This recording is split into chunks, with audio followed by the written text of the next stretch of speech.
She's been taking shifts, hasn't she? Demanded Drew as I woke. I could hear the gulping of the fourth next to me and the humming of the diet monitor. From the antiseptic smell, I suspected I was in the hospital. According to Shelby Parker and Jade Scott, she has, yes, Zay answered. I opened my eyes halfway to see him, standing in his black flight coveralls at the foot of my bed. And they are, came Drew's response. I noticed Drew, out of the corner of my eye, sitting on the side of my bed. He studied the readings on the diet monitor, grimacing.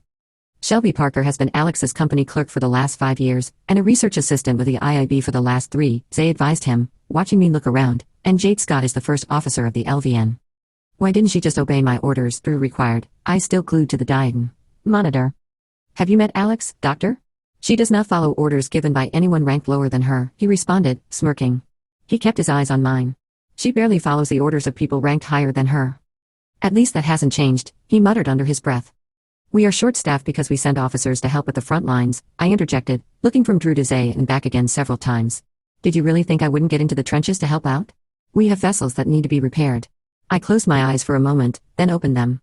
We have sick officers from other vessels that need to be tended to. We have a person bringing weapons onto LVN who got past security. A killer to find. A daughter to save. You are one of those sick people I am trying to attend to, Drew said with grave deliberation. Your fever is spiking, but it is not from your arm, and there is nothing else to cause it. I turned my head to look at him and replied, I think that Dr. Weinhardt, said something about the pill I am on causing the symptoms of Bakir syndrome to appear and then lessen after 2 weeks. You might want to consult with her. Drew stared at me and wondered, why do you call her Dr. Barbie? Because she looks like this Barbie doll that has been passed down in our family for 6 generations, I admitted, noticing he looked as good today in his mint scrubs and white lab coat as he had 15 years ago. I forced myself to return to reality. Can we do face masking on Samantha sooner rather than later? The Locks know about her, and if they know, most likely my parents do too. The Locks have been searching for her for years. They cannot know I have her, or she is going to live with them, and they are going to kill you, Zay interpreted, watching me until I met his gaze. You and I would still be married if it weren't for your parents and the Locks. Drew turned to see Zay and pressed, Alex said you and her argued a lot. I thought that odd because I never saw you two argue about anything. I was always jealous of your relationship with her. So easy. We argued about her family and the Locks, he expressed, glancing over at me, then back at Drew.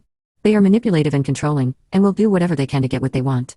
Back then, it was Alex to head Madrid Industries. Her dad and the Locks wanted her to run it alone, but her mother thought Ethan should run it with Alex in a supporting role. He pursed his lips together, staring Drew down.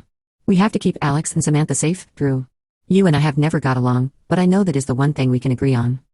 I never figured out why you hate me so much, especially after Alex and I broke up, Drew answered, folding his arms across his chest, holding Zay's gaze. I don't like you with Alex.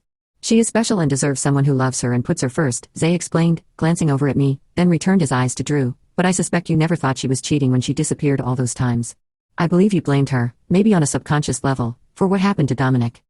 Drew's eyes widened and then blazed with white-hot anger. How could you even think that? There is nothing she could have done, she was severely hurt herself, how could you believe? He lowered his voice, looking at me then back at Zay. I don't blame her. I never did. I still care about her and will help you in any way I can to keep both of them safe. Good, Zay contended, darting his eyes between Drew and me. We are all on the same page. Zay, I broached, catching his eye, will you please go stay with the kids? I'm sure Drew needs to keep me for a while. I know Samantha's there, but I would feel better if you would stay with them. Yeah, Drew insisted, looking back at the diet monitor. I want to keep her here until her fever comes down, then we will talk about her taking shifts via teleconferencing, so she can rest and help the crew. I will be right back. I'm going to talk to Dr. Weinhardt. Drew stepped out of the room. Zay nodded, then kissed me on the cheek and headed toward the doors. I'll be there tomorrow at noon, I heard my father's voice say in my head. He and I had always been able to speak to each other directly through our thoughts. I didn't know everyone didn't have that with their father until I went to school and met children who didn't. It will be just me. Mom isn't coming with you? No, she had an emergency she had to take care of on Echo 6, and I really need to talk to you alone. Is everything okay? I just need to tell you something I should have told you long time ago. Every time I told your mother I thought it was time, we would end up arguing. I've got to go. See you tomorrow. Just then Drew moved back into the room. Dr. Weinhardt says the drug does this in most people within the first few weeks, and it should dissipate within 24 to 48 hours. He sat on the bed and looked at the diet monitor again. How can you not? I asked, turning my head to look at him. He shifted to see me. How can I not what? How can you not blame me? I blame me. He studied me for a moment. How can I blame you, Alex? You almost died in that accident too. You did everything right. I closed my eyes briefly, then opened them. I am a federal agent. I'm supposed to protect people, to save their lives, and I couldn't save. I am a doctor. I saved people's lives, and I always wondered if we hadn't argued, if I had gone with you both to see your parents, maybe a third person could have made a difference. Or you could have turned up dead like. You never wanted to talk about him or what happened. I know what happened from the investigation, but I was grieving, and I needed to talk about him. You were too caught up in your own grief to see that I was hurting too. That is so not true, but that would require me to tell you the truth that I have been trying to avoid saying since we met. He eyed me curiously. Which is? I'm an empath. I can sense and feel people's emotions. My mother told me not to tell people what I am because people will treat me differently, and made me attend sessions with a coach to learn how to suppress my empathic abilities. An empath? What does that have to do with? I could feel his doubt and frustration. I felt his emotions as he was leaving, Drew.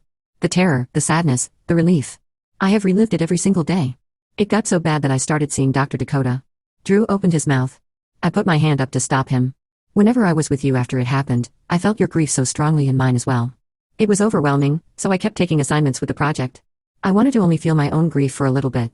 I couldn't navigate my life because I lost my son, and not only did I have to feel my own grief but yours too. It is not your fault, and really, it is not mine. Being an empath is who I am. I'm sorry I couldn't be there for you like you needed.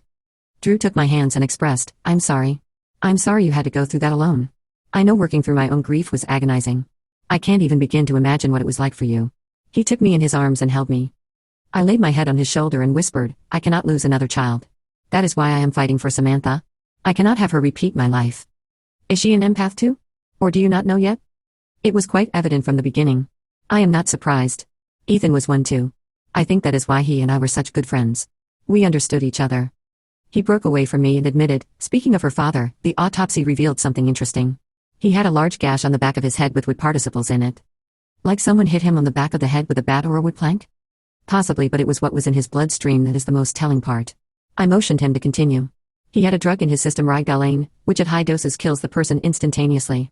He fought with his attacker, yes, but he was injected and hit his head at the same time. It was a large gash. It would have caused a lot of bleeding. Oh my lands, from what I gather from Samantha's drawings, she saw someone attack Ethan. He fought back. That is evident from the skin fragments under his fingernails and the bruises. She drew a puddle of blood. What if she saw him die? Maybe that is why she shut down like I did after not being able to save. What worries me is there are small traces of it in your bloodstream, and I don't know enough about this drug to know how it might affect you. Dr. Weinhardt does not know about it either, so she is researching it for me. Interesting, an android doctor who admits she doesn't know everything. He stroked my cheek with his thumb, staring at me. He leaned in and brushed his lips against mine. I felt the intensity of his love for me as my heart raced and my pulse quickened. I gently pushed him away. Drew, I can't. He searched my eyes and glanced away. I'm sorry. I thought we'd been having a moment. He returned his eyes to me. For the first time in a very long time, we were vulnerable with each other. It felt like it used to be between us. I know. You are an empath. You have to know I still love you. I have never stopped. I don't have to be one to know there is still something between us. I know you feel it too. I nodded and confessed, I do, and I still love you too. I never stopped either, but we still love each other, and we have talked things through. Why wouldn't we get back together? He tilted his head. You don't want to? I promised myself when I came back and found you here that I wouldn't. That was before we talked things out, I voiced, folding the edge of my sheet over, but this situation with the Locks and my family is going to get intense. They want my daughter, and they will kill whoever gets in the way. If you hang around me, you are going to get hurt. I don't want that for you or Seth. I understand all that, but I don't want to be apart anymore if we love each other. We are better together than we are apart. I sighed. We can take it slow, right? You promised that we could get to know each other again as we are now, so can we start dating again and get reacquainted? He pressed his forehead to mine. Maybe we can start our morning routine again when you are better, jogging and eating breakfast together. My lips inched up at the sides. I like that.